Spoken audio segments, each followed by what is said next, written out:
La synapse place l'être face à son propre être, face à l'essence de l'être, face à la présence de l'être. L'allégorie de l'œil dans le triangle représente cela. Sans cette présence, il n'y a pas de synapse. Le livre est la synapse. C'est la croyance sans croire. C'est la croyance par la connaissance. C'est la connaissance qui élimine toute croyance. Par le feu, la nature du croyant se dissout, ne reste que l'être qui sait qu'il est éternel. L'œil soutient le feu. La présence soutient le feu. Le but caché que la mythologie s'accorde, en se transformant en histoire réelle, est de maintenir vivants les mythes et la mythologie elle-même, en offrant l'opportunité de comprendre les allégories et les métaphores, à tous et à tout. Il y aura toujours le risque de la soumission de l'être à une fausse compréhension. À l'offre authentique de la mythologie, s'oppose la tromperie de la fausseté. La nécessité des allégories et des métaphores se justifie par la facilité avec laquelle l'être se livre aux illusions. L'intelligence sert tout le monde, et n'est supérieure pour personne.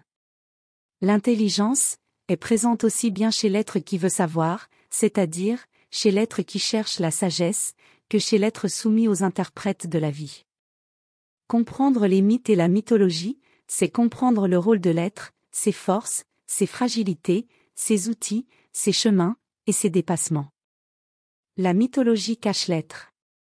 C'est une bibliothèque sur l'être. Elle montre l'être tel qu'il est. Elle parle toujours de l'être. La mythologie ne vise pas à créer de nouveaux êtres, mais à révéler l'être lui-même. La mythologie naît de la sagesse qui reconnaît le pouvoir auquel elle fait face. En proposant une allégorie, la mythologie connaît le risque des fausses interprétations. L'intelligence qui sert le créateur du mythe est la même qui sert le créateur de l'illusion.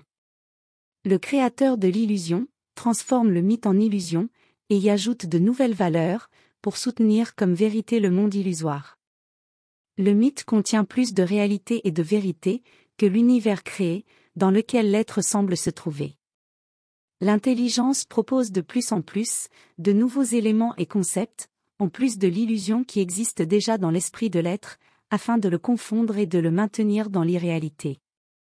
Bien que les idées de temps et d'espace paraissent solides, rien n'est plus fragile et facile à éliminer.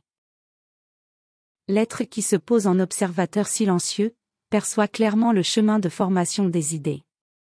En parcourant ce chemin, l'être perçoit sa propre solidité. C'est ce regard qui permet à l'être de distinguer les résultats de l'usage que les êtres font de l'intelligence qui leur est disponible. La beauté apparaît comme un élément de soumission, car c'est une beauté empruntée pour rendre belles les figures et les textes. L'accueil agit de même. Il s'agit de réconforter l'être dans l'irréalité. Cette interdépendance est plus forte et plus difficile à rompre que le pouvoir sur autrui, même si le pouvoir sur autrui est le pire usage du pouvoir. La manière dont l'être utilise la beauté et l'accueil relève du mauvais usage du pouvoir. Le mythe de la crucifixion et de la résurrection ne parle pas d'un être extérieur. Il parle de l'être, et de l'être lui-même.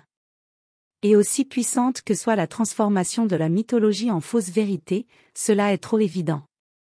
La croix en devient aveuglante par son évidence. L'être sait que la nature est en transformation. Tout ce que veut l'homme de la mythologie, c'est échanger le plaisir contre la douleur, le confort contre l'inconfort, la soumission contre la liberté de lutter. Tout ce que veut l'être, c'est retrouver la capacité d'affronter tout, et tous ceux qui le maintiennent sur la croix. Cet être n'a pas de nom, mais s'il en avait un, ce serait « moi ». Les cloches sonneront toujours pour l'être. L'altruisme réside dans le fait que l'être réponde à l'appel de la cloche, et rassemble ses morceaux, comme dans le mythe d'Osiris, qui sont dispersés en chaque être. Le Père existe avant l'être, et la Mère existe tant que l'être existe. Le Fils, dévoré par le Père, est le Père lui-même reconstitué. Dissoudre un royaume, c'est révéler le royaume réel, où Père et Fils règnent ensemble.